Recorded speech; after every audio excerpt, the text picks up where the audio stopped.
Hey there!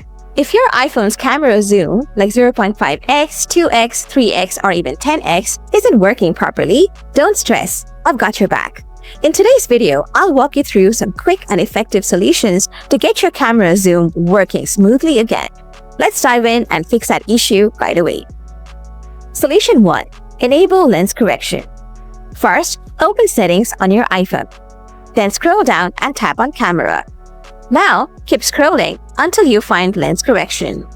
Make sure it's turned on. If it already is, go ahead and turn it off, then turn it back on. Solution 2. Turn off restrictions. Open Settings again. Then scroll down and tap on Screen Time. Next, scroll down to find Content and Privacy Restrictions and tap on it. Now, turn off this feature completely.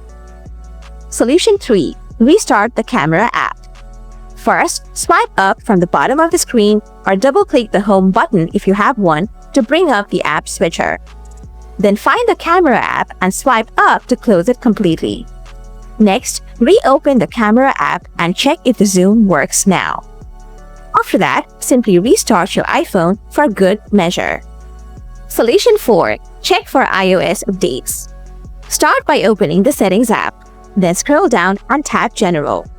Now, tap Software Update. If there is an update available, tap on Download and Install. After updating, check if your camera zoom issue is resolved. Solution 5. Reset all settings. Open Settings once again. Then scroll down and tap General. Now scroll down and select Transfer or Reset iPhone. Tap on Reset, then choose Reset all settings. Confirm this by tapping Reset all settings again. This will reset all settings without deleting any of your data. After that, test if the camera zoom works.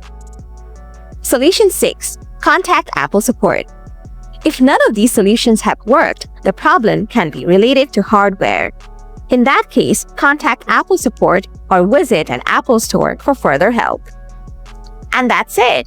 Hopefully, one of the solutions helped get your iPhone's camera zoom working again. If you found this video helpful, go ahead and smash that like button. If you have any questions, feel free to leave them in the comments and I'll do my best to help. Thanks a ton for watching. See you in the next video.